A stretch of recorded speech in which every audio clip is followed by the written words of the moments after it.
Yo soy la verdadera vid, y mi Padre es el labrador. A todo sarmiento que no da fruto, en mí lo arranca, y a todo el que da fruto lo poda, para que dé más fruto. Vosotros ya estáis limpios por las palabras que os he hablado. Permaneced en mí y yo en vosotros.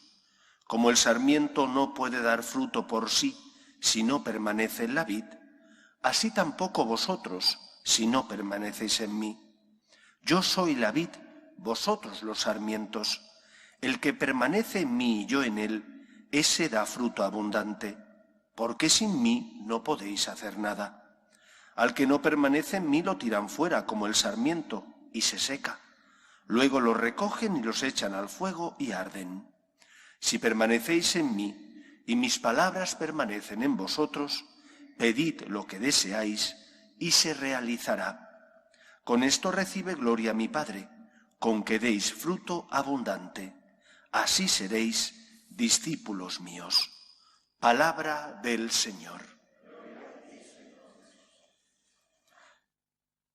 El Evangelio de hoy, que es el mismo que el del domingo pasado, toca, además de muchos temas, un tema difícil de comprender, que es el tema del sufrimiento. A todo el sarmiento que da fruto, dice el Señor, mi Padre lo poda para que dé más fruto. ¿Significa eso que Dios es un Dios al que le gusta el sufrimiento? ¿Que Dios es un Dios que disfruta con los sacrificios de los hombres? Para comprender lo que nos dice la antropología cristiana, hemos de mirar la revelación de Dios a los hombres, el Antiguo Testamento y el Nuevo Testamento. En el Antiguo Testamento, en el libro del Génesis, se nos narra cómo Dios crea todo de la nada y cómo cada día que crea, concluye el escritor del Génesis diciendo, y vio Dios que era bueno. Por tanto, el mal, el pecado, el dolor, no es algo que sea creación de Dios. Dios crea todo de la nada y Dios crea el mundo por amor. Y crea un mundo y lo pone en un estado de justicia original, donde hay unas normas que cumplir, lógicamente, para que esa obra creada por Dios funcione adecuadamente. ¿Dónde está entonces el problema? El problema surge con el pecado. Cuando Adán y Eva pecan, introducen el mal en el mundo. Y ese pecado conlleva una desestructuración de esa justicia original en la que ellos nacieron. Nuestros primeros padres no nacen en un mundo donde ya hay pecado. Nacen en un mundo donde ellos solo tienen inclinación hacia Dios, que es lo bueno, lo bello y lo perfecto. Somos los que nacimos después de nuestros primeros padres y ya hemos nacido con esa espina que es el pecado original, los que sentimos también inclinación al mal. Pero nuestros primeros padres solo sentían inclinación hacia Dios, sentían esa llamada a encontrarse con Dios, sentían ese deseo de hacer aquello que es bueno, aquello que es bello y que lleva a la perfección.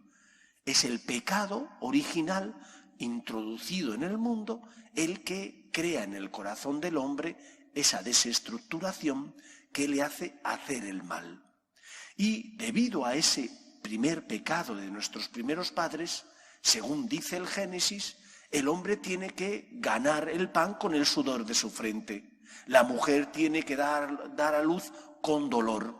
Pero al principio no era así.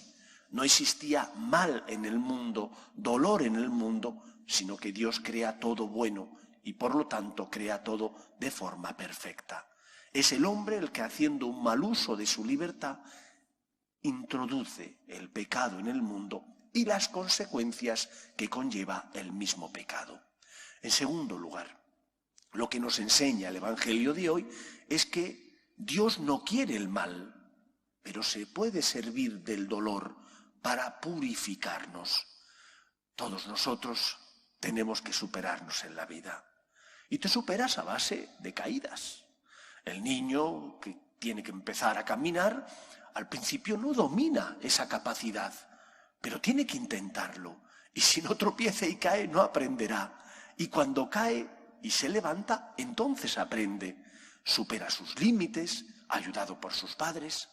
Algo similar nos ocurre con relación a las dificultades de la vida.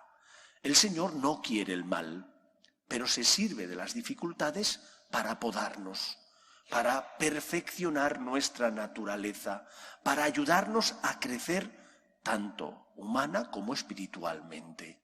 Y por eso es importante que en lugar de ver los retos de la vida, en lugar de verlo de forma negativa, lo veamos como algo que nos sirve, en primer lugar, para ofrecer a Dios ese sacrificio y, en segundo lugar, para crecer.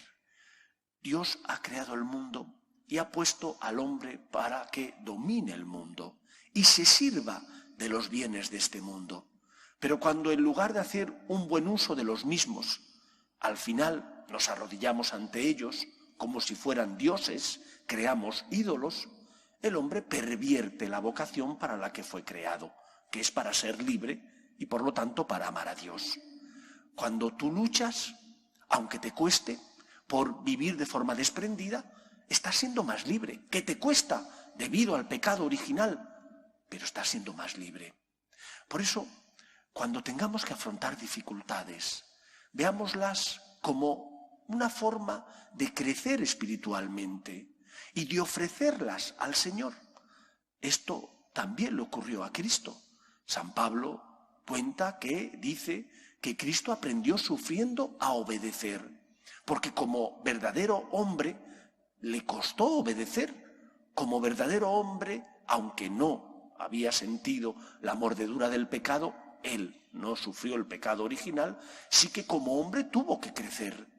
Por lo tanto, nuestra visión de las dificultades de la vida, aun con dolor, tiene que ser la visión de aquellos que ofrecen las dificultades para colaborar con Dios en la obra de la salvación. Digamos, por ti, Señor, cuando tengas una enfermedad, además de ir al médico para intentar solucionarlo, tienes que ofrecer al Señor ese dolor. Por ti, Señor, para completar en nuestra carne lo que falta a la pasión de Cristo. En ese sentido tenemos que entender estas palabras de Jesús: a todo sarmiento mío que da fruto, mi Padre lo poda para que dé más fruto.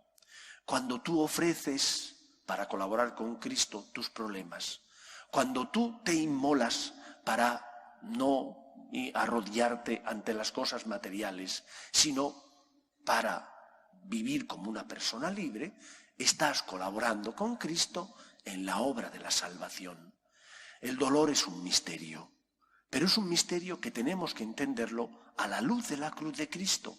Él se entregó en la cruz por mí para salvarme y me enseña que ese es el camino que tengo que seguir, abrazar las cruces evitables e inevitables de la vida, no como los estoicos porque toca, sino para ofrecerlas al Señor, para colaborar con Cristo en la obra de la salvación, y de esa manera esa cruz servirá para mi crecimiento espiritual y a la vez servirá de luz, porque con mi comportamiento estaré iluminando a los que pasan a nuestro lado.